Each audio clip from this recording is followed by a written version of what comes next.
Natalie and welcome back to my YouTube channel. Today I'm going to be showing you how to achieve and curate the most perfect poster wall. And as you can see, I have a good amount of experience behind me. So let's get into it.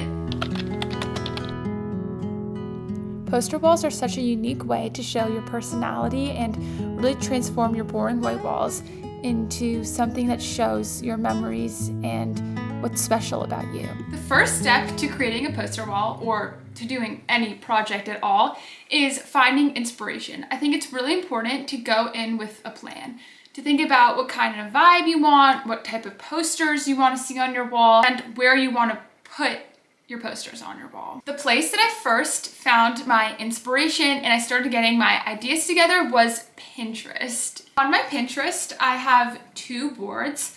One of the boards is room inspo and the other one is posters. So on my room inspo board, I have samples of where people put their posters, what type of vibe their posters were, and kind of the layout of their general posters.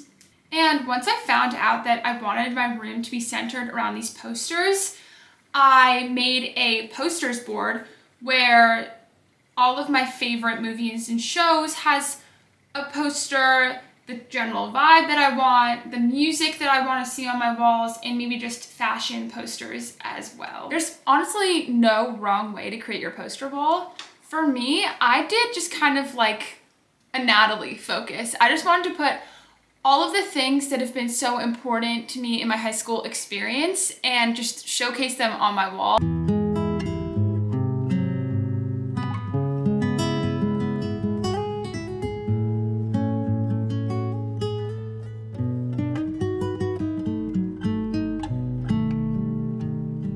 Places I've gotten these big posters are either Redbubble or Canva.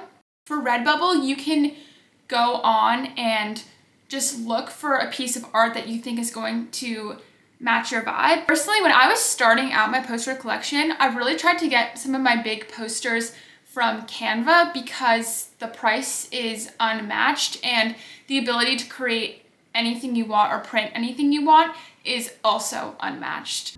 So what you're gonna do is log on to Canva, press create a new design, go to print products, poster portrait, and you're gonna be met with a blank wall.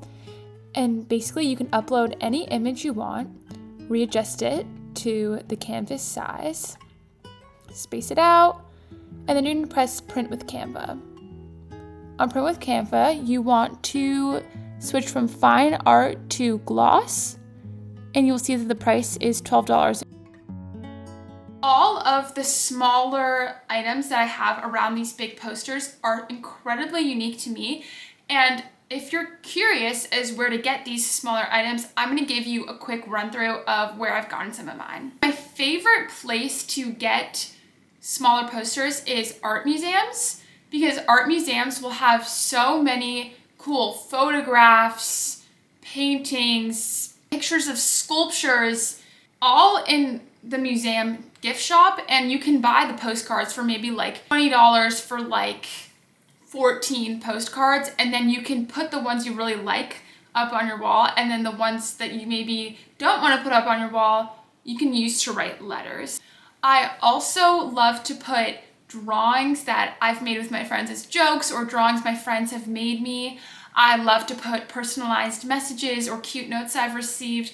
I love to put photographs. I also think a great place to find mini collectibles is from magazines, because even if you just get one magazine, you can flip through, cut out what you think is going to be really cute for your poster wall. Another great way to decorate your wall with these smaller items is stickers, because you get stickers from so many different places, and even if you just find one sticker you like and put it on your wall, it's going to make it look 10 times cuter. Now you may be wondering the best way to hang up posters, and I've tried so many different ways. I think some of the most common are the command hook stickers, the poster putty, and like washi tape.